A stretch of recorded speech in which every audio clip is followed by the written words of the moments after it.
आज हम सभी लोग साए में धूप दुष्यंत कुमार के इन गजल की व्याख्या पढ़ेंगे। ठीक है। वे मुतमईन हैं कि पत्थर पिघल नहीं सकता, मैं बेकरार हूँ आवाज में असर के लिए। इन दो पंक्तियों में गजल में दुष्यंत कुमार जी कहते हैं कि समाज के जो शोषित वर्ग हैं, शोषित, देखिए समाज के दो वर्ग हैं, शोषक वर्ग और शोषित वर्ग। तो वे शब्द जो है समाज के शोषित वर्ग की ओर संकेत कर रहा है कि जो समाज का शोषित वर्ग है उसको मुतमईन शब्द का अर्थ होता है इत्मीनान, आश्वस्त। वे मुतमईन है कि पत्थर पिघल नहीं सकता, मैं बेकरार हूँ आवाज में असर के लिए। बच्चों पहले शब्द का अर्थ जान लीजिए। मुतमईन का अर्थ होता है इत्मीनान हो जाना, आश्वस्त हो जाना। ठीक है। पत्थर पता ही आपको। बेकरार माने बेचैन होना, आवाज में असर के लिए। इस पंक्ति में वे शब्द समाज के शोषित वर्ग का प्रतीक है। वे मुतमईन है कि पत्थर पिघल नहीं सकता, मैं बेकरार हूँ आवाज में असर के लिए। यानी समाज का जो शोषित वर्ग है, जो दीन दुखी है, अभावग्रस्त हैं, ऐसे लोगों को यह विश्वास हो गया है या इत्मीनान हो गया है या पूरी तरह से वो आश्वस्त हो गए हैं कि पत्थर किसका प्रतीक है? शासक का प्रतीक है। तो पत्थर हृदय जो शासक है वो पिघल नहीं सकता, उसके अंदर संवेदना नहीं है, उसके हृदय में किसी भी दीन दुखी अभावग्रस्त के प्रति कोई भी प्रेम, कोई भी किसी तरह का दया, करुणा, ये सब भाव उसके अंदर नहीं है। मैं बेकरार हूँ आवाज में असर के लिए। यानी समाज का शोषित वर्ग पूरी तरह से अब निश्चिंत हो गया है कि अब उसका कल्याण होने वाला नहीं है। समाज में जो शासक वर्ग है वो इनकी ओर से अपना ध्यान हटा लिया है, इनकी स्थिति अब ऐसे ही रहने वाली है। दुष्यंत कुमार जी इसमें उस समय का वर्णन कर रहे हैं जब समाज में ऐसी स्थिति थी। ठीक है। वो कहते हैं कि मैं बेकरार हूँ आवाज में असर के लिए। दुष्यंत कुमार जी कहते हैं कि मैं इस शोषित वर्ग में से चाहता हूँ कि कोई व्यक्ति बाहर आए और अपनी समस्या और अन्याय के खिलाफ उठकर आवाज उठाए। वो कहते हैं कि मैं बेचैन हूँ, बेकरार हूँ कि कोई एक व्यक्ति तो इसमें से बाहर निकले और अपने साथ हो रहे अन्याय और अत्याचार के खिलाफ आवाज उठाए। कौन कहता है कि आसमान में सुराग नहीं हो सकता, जरा तबीयत से एक पत्थर तो उछालो यार। हमें अपने प्रयास को नहीं छोड़ना चाहिए। अगर हमारे साथ अन्याय हो रहा है, अत्याचार हो रहा है, तो उसके खिलाफ हमें आवाज उठानी चाहिए। तो दुष्यंत कुमार जी इन लोगों को जागरूक करने की कोशिश कर रहे हैं, आगाह कर रहे हैं कि आप इस तरह से दीनहीन बन करके मत बैठिए, अपने साथ हो रहे अन्याय और अत्याचार के खिलाफ आवाज उठाइए। ठीक है। अगली पंक्ति, तेरा निजाम है सिलदे जुबान शायर की, ये एहतियात जरूरी है इस बहर के लिए। बच्चों निजाम, ये निजाम शब्द का अर्थ होता है शासन या राज। जुबान शायर की, जुबान मतलब बोली को, एहतियात माने सावधानी, इस बहर के लिए। बहर शब्द का अर्थ होता है छंद।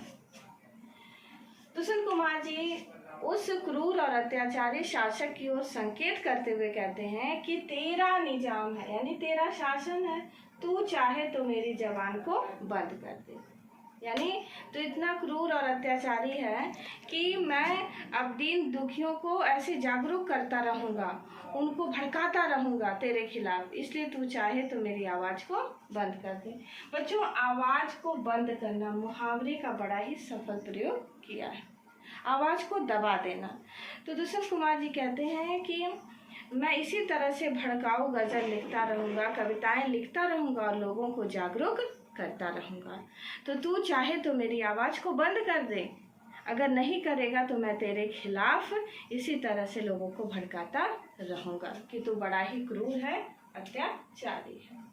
ये एहतियात ज़रूरी है इस बहर के लिए। इस तरह के छंद मैं ना लिखूं, इसके लिए ये सावधानी जरूरी है कि तू मेरी जबान ही बंद करवा दे। बच्चों, कवि या लेखक जो होता है वह अपनी लेखनी के माध्यम से लोगों को जागरूक करता है। जब हमारा देश आज़ाद नहीं हुआ था तो कवि और लेखक अपनी रचनाओं के माध्यम से, अपनी लेखनी के माध्यम से लोगों में देशभक्ति की भावना भरते थे, लोगों को जागरूक करते थे। तो यहाँ पर क्रूर अत्याचारी शासक पर व्यंग करते हुए, उसको चेतावनी देते हुए दुष्यंत कुमार जी कहते हैं कि अगर तू मेरी जबान को नहीं बंद कर देगा, मेरे ऊपर रोक नहीं लगाएगा, तो मैं ऐसे ही दीन दुखिया भावग्रस्त जनता को मैं जागरूक करता रहूँगा, तेरे खिलाफ भड़काता रहूँगा। आइए अगली पंक्ति। जिए तो अपने बगीचे के गुलमोहर तले, मरे तो गैर की गलियों में गुलमोहर के। बच्चों, गुलमोहर एक प्रकार का पेड़ होता है, ठीक है, लेकिन यहाँ पर गुलमोहर का दो अर्थ निकलता है। एक होता है पेड़ और एक इसका प्रतीकात्मक अर्थ है स्वाभिमान। इस पंक्ति में दुष्यंत कुमार जी पूरी तरह से पढ़ने वालों को, जनता को चेतावनी देते हैं, जागरूक करते हैं। एक तरह से बहुत ही प्रेरणादायी ये पंक्तियां हैं कि अगर हम जिए तो अपने बगीचे में, अपने बगीचे मतलब स्वाभिमान के साथ, हमारे पास जितनी भी धन संपत्ति है, जो भी है, उसमें स्वाभिमान के साथ जिए, किसी के आगे हाथ ना फैलाना पड़े, किसी के आगे झुकना ना पड़े, अत्याचार और अन्याय के खिलाफ आवाज उठाते पूरे स्वाभिमान के साथ हमें जीवन जीना चाहिए।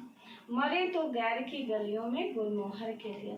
अगर हमारे प्राण भी जाते हैं तो गैर की गलियों में, गैर की गलियों में नहीं, दूसरों का परोपकार करते हुए, दूसरों का भला करते हुए, अगर हमारे पास धन संपत्ति है और उस पैसे से हम किसी भूखे को रोटी नहीं खिला सकते, किसी की ज़रूरतमंद की मदद नहीं कर सकते, तो हमारे पास ऐसे धन संपत्ति का होना बेकार है। तो दुष्यंत कुमार जी कहते हैं कि हमें स्वाभिमान के साथ जीना चाहिए, सिर उठा करके जीना चाहिए, कभी किसी के आगे घुटने नहीं टेकने चाहिए जो आपके साथ अत्याचार कर रहा है। जिए तो अपने बगीचे में गुलमोहर तले, मरे तो गैर की गलियों में गुलमोहर के लिए। यहाँ पर गुलमोहर शब्द के दो अर्थ निकलना है, इसलिए इस पंक्ति में यमक अलंकार है, ठीक है। आइए अब इसके कला पक्ष और शिल्पगत सौंदर्य पर देखते हैं। पूरी पंक्ति में उर्दू मिश्रित खड़ी बोली हिंदी का प्रयोग किया गया है। जुबान सिल देना मुहावरे का सार्थक प्रयोग हुआ है। पत्थर पिघल में अनुप्रास अलंकार है, ठीक है। प्रतीकात्मक शब्दों का प्रयोग हुआ है, जैसे पत्थर, पत्थर का अर्थ होता है पत्थर, टुकड़ा मिट्टी का, इस तरह से, लेकिन जो इसका प्रतीकात्मक अर्थ होता है कठोर हृदय शोषकों का ये प्रतीक है। निजाम शब्द का अर्थ होता है शासन, लेकिन ये प्रतीकात्मक अर्थ है अत्याचारी शासन व्यवस्था का। गुलमोहर एक पेड़ होता है, लेकिन किसका प्रतीक है? स्वाभिमान का प्रतीक है।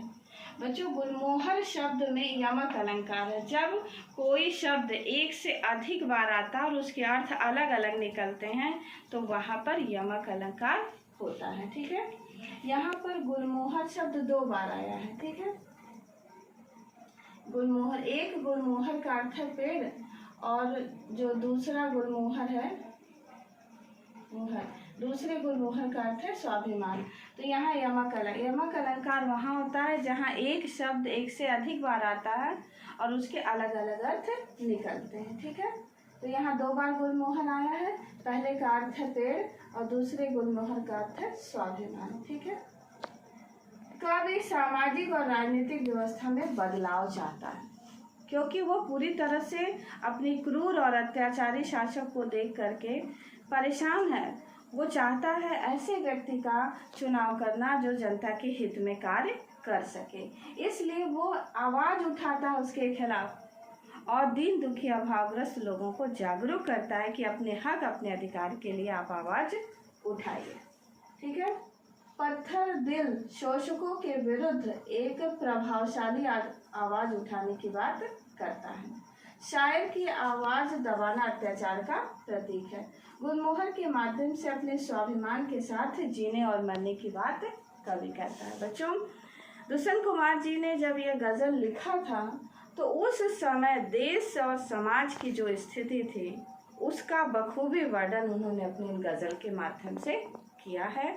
और आम जनता को जो अभाव में है, जिनका शोषण हो रहा है, जिनके साथ अन्याय हो रहा है, उनके साथ मिल करके वो एक क्रांतिकारी स्वर का आह्वान करते हैं। वो चाहते हैं कि कोई एक व्यक्ति बाहर आए और अपने साथ हो रहे अत्याचार अन्याय के खिलाफ आवाज़ उठाए।